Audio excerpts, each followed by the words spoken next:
તત્સવિતુઃ વરેણ્યમ ભર્ગો દેવસ્ય ધીમહિ ધિયો યો નઃ પ્રચોદયાત. ગાયત્રી મંત્રમાં આપણે બોલીએ છીએ, અમે ધ્યાન કરીએ છીએ પરમ સત્યનું. कौन है वो परम सत्य? जन्माद्यस्य यतः शास्त्र योनित्वात्. બ્રહ્મસૂત્ર છે, જેનાથી જન્માદિ થાય છે.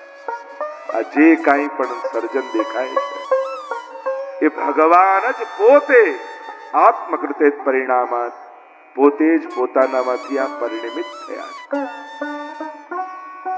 વેદાંતના શબ્દોનો પ્રયોગ કરું તો જે માટીનો ઘડો હોય તો માટી ઉપાદાન કારણ કહેવાય અને કુંભાર નિમિત્ત કારણ કહેવાય. તો પ્રશ્ન કર્યો, આ સૃષ્ટિનું ઉપાદાન કારણ કોણ અને નિમિત્ત કારણ કોણ? તો કહ્યું, આ સૃષ્ટિનું નિમિત્તોપાદાન કારણ ભગવાન સ્વયં પોતે છે. જો આપણે ત્યાં જુદા જુદા મતો છે, શુદ્ધાદ્વૈત બ્રહ્મવાદ મહાપ્રભુજીનો મત, વિશિષ્ટાદ્વૈત, દ્વૈતાદ્વૈત, આ બધા જુદા જુદા આચાર્યોના મતો છે. અને આ મતો ક્યાંથી પ્રગટ થાય છે? બ્રહ્મ, જીવ, જગત અને માયા, આ ચાર તત્વોની આચાર્યો વ્યાખ્યા કરે છે. જેમ માયાવાદમાં શંકરાચાર્યજીના મતમાં જેમ જગત બ્રહ્મ સત્યમ જગત મિથ્યા, જગતને મિથ્યા કહ્યું. કારણ કે જે નાશવંત હોય એને સત્ય કેમ કહી શકાય? જગતનો તો નાશ થાય છે. અને મહાપ્રભુજી મતમાં એમ સમજાવે છે, બ્રહ્મ સત્યમ જગત સત્યમ, કે આ જગત પણ સત્ય છે. કેમ? કારણ કે બ્રહ્મ સત્ય છે. કારણ કે આ જગત બન્યું ક્યાંથી? કાર્ય કારણ અભેદાત. બ્રહ્મસૂત્ર કહે કાર્ય કારણનો અભેદ છે. જો સોનું છે તો એમાંથી વીંટી બનાવો, કુંડળ બનાવો કે બંગડી બનાવો, આકાર અને નામ બદલાય પણ છે તો સોનું. સત્યમાંથી અસત્ય પ્રગટ કેમ થઈ શકે? જો કારણ સત્ય છે તો કાર્ય પણ સત્ય જ થાય. તો પ્રશ્ન કર્યો, જગતનો તો સર્જન થાય છે અને નાશ થાય છે, એને સત્ય કેમ માની શકાય? જે ત્રિકાલા બાધિત હોય એને જ સત્ય કહી શકાય. જે હોય છે ને રહેવાનું છે એ જ સત્ય. જગત નહોતું, છે અને પછી નહીં રહે, તમે એને સત્ય કેમ કહો છો? તો મહાપ્રભુજી એક વિશિષ્ટ ફિલોસોફી આપી. અહીંયા સર્જન અને નાશ નથી, અહીંયા તો બ્રહ્મ આવિર્ભાવ થાય છે, બ્રહ્મનો જગત રૂપે, અને ભગવાન પોતાનામાં તિરોધાન કરી દે. વેદાંતમાં કાચબાનું ઉદાહરણ આપવામાં આવે. જેમ કાચબાને કંઈ કરવું ન હોય ને તો ઇન્દ્રિયોને પોતાની ભીતર રાખે, અને જ્યારે કાર્ય કરવું હોય તો ઇન્દ્રિયોને બહાર કાઢી અને ચાલવા લાગે, ખાવા લાગે. એમ બ્રહ્મ જ્યારે લીલા કરવી છે, ક્રીડા કરવી છે, ત્યારે બ્રહ્મ પોતે જ સૃષ્ટિ રૂપે સર્જન પામે છે, આવિર્ભાવ થાય છે બ્રહ્મનો જ. અને બે પ્રકારના પરિણામવાદ કયા? વિકૃત પરિણામવાદ અને અવિકૃત પરિણામવાદ. દૂધમાંથી દહીં બને પણ દહીંનું પાછું દૂધ ના થાય, અવિકૃત પરિણામવાદ, વિકાસ. અને અવિકૃત પરિણામવાદ એટલે કે જેમ રબડ હોય, રબડને તમે ખેંચો તો લાંબુ થાય, છોડી દો તો હતું એટલું પાછું થઈ જાય. આ કહેવાય અવિકૃત પરિણામવાદ. ઓમ પૂર્ણમદઃ પૂર્ણમિદં પૂર્ણાત પૂર્ણમુદચ્યતે પૂર્ણસ્ય પૂર્ણમાદાય પૂર્ણમેવાવશિષ્યતે. પૂર્ણ બ્રહ્મમાંથી પૂર્ણ જગત પ્રગટ થાય તો બ્રહ્મમાં કોઈ કમી નથી આવી જતી, એ પૂર્ણ જ રહે છે, અવિકૃત છે. અને પૂર્ણ જગત પૂર્ણ બ્રહ્મમાં ભળી જાય તો એમાં કઈ વધી જતું નથી, એ પૂર્ણ જ રહે છે.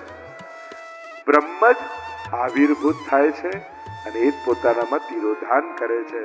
એટલે અહીંયા સર્જન અને નાશ નથી, એટલે જગત પણ સત્ય છે.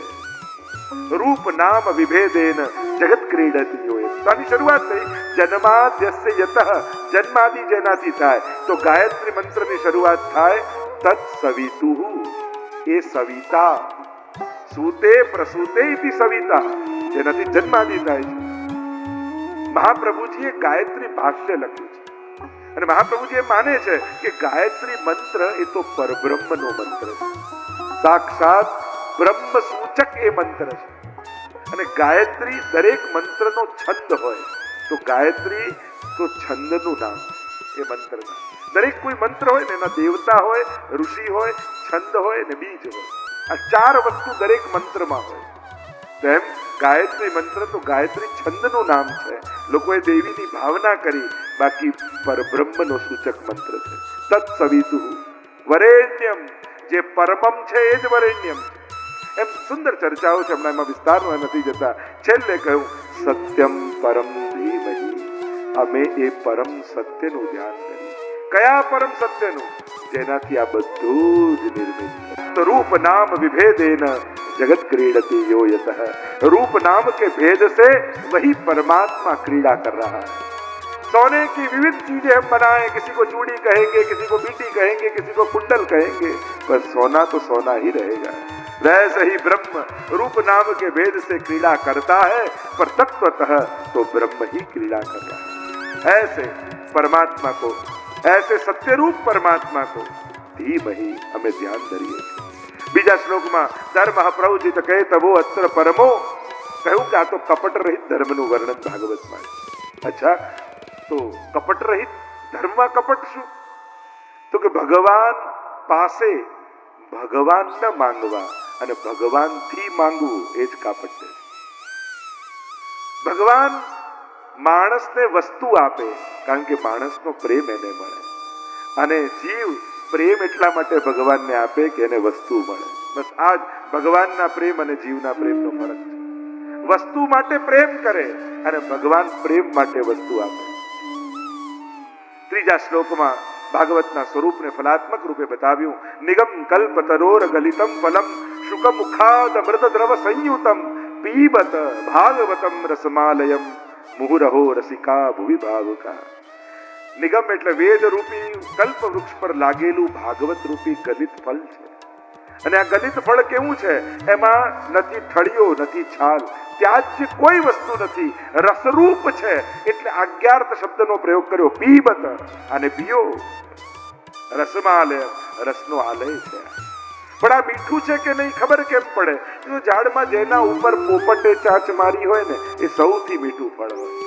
તો આ ભાગવત રૂપી ફળ ઉપર પણ શુક મુખાદ અમૃત દ્રવ સંયુતમ, શુકદેવજી રૂપ શુકે આમાં ચાંચ લગાવી, એટલે આ પણ પરમ મધુર છે. પીબત અને પીઓ. ભાગવત સાંભળવાનું નથી, પીવાનું છે. કારણ કે સાંભળો તો ભાગવત કેવલ કાનનો વિષય થઈ જાય. પાન તો રૂવાડે રૂવાડેથી રોમ રોમથી કરવામાં આવે. રોમ રોમથી પાન થાય, કાનથી તો કેવલ શ્રવણ થાય. ભાગવત સાંભળો એવું ક્યાંય નથી કહ્યું, ભાગવતને પીઓ એમ કહ્યું છે. આનું તો પાન કરવાનું અને સતત મુહુરહો, વારંવાર પીઓ. જ્યાં સુધી ભગવાન ન મળી જાય ત્યાં સુધી પીતા રહો. જ્યાં સુધી કથામાં રસ ના આવવા લાગે ત્યાં સુધી પીતા. આલયમ, મુક્તિ મળે ત્યાં સુધી પીતા રહેવાનું. કારણ કે આ રસ એવો છે ને, એક વાર પીશો ને તો બીજી વાર પીવાની ઈચ્છા થશે. જે દિવસે આપણને એમ થઈ જાય મેં તો ભાગવત સાંભળી લીધું છે, એ દિવસે માનજો કે તમે ભાગવત સાંભળ્યું તો ખરા, પણ ભાગવત તમને ફલિત ન થયું. જે પ્યાસ ન વધારે એ પાન કેવું? જેને પુનઃ પુનઃ પીવાની ઈચ્છા ન જાગે એને પાન જ ન કહેવાય. પાન કર્યું તો ત્યારે કહેવાય જ્યારે વારંવાર પીતા રહીએ. એવી પ્યાસ મૂકીને જાય ને એને જ પાન કર્યું કહેવાય. જે દિવસે સેવામાં એમ થાય હા સેવા પતિ ઠાકોરજી પડી જાય, એ દિવસે માનજો તમે સેવા કરી તો ખરી પણ ઠાકોરજીએ સ્વીકારી નથી.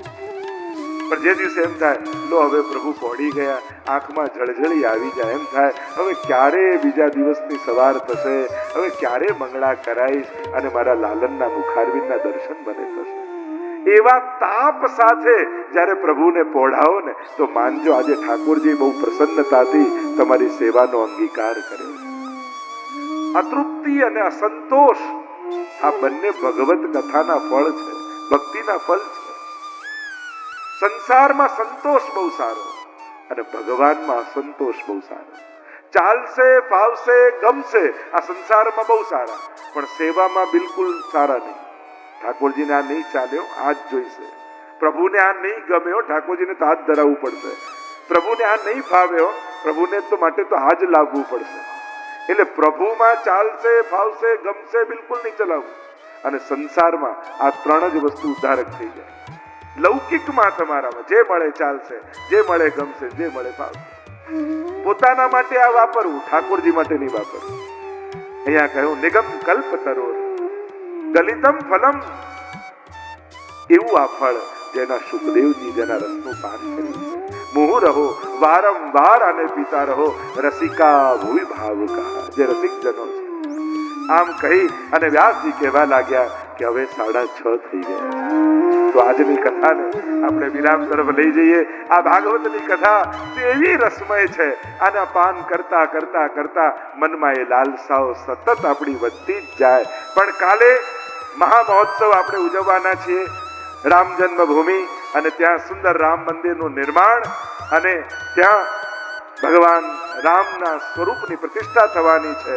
અને એનો ઉત્સવ કાલે આ કથા પંડાલમાં આપણે ધામધૂમથી ઉજવીશું. અને બધા જ પોતપોતાની ભાવનાને આરતી રૂપે પોતાના હાથમાં દીવો લઈ અને અહીંયાથી આપવામાં પણ આવશે. એની વ્યવસ્થાની ઘોષણા પણ થશે અને આપણે મહાઆરતીનો દર્શન કરીશું.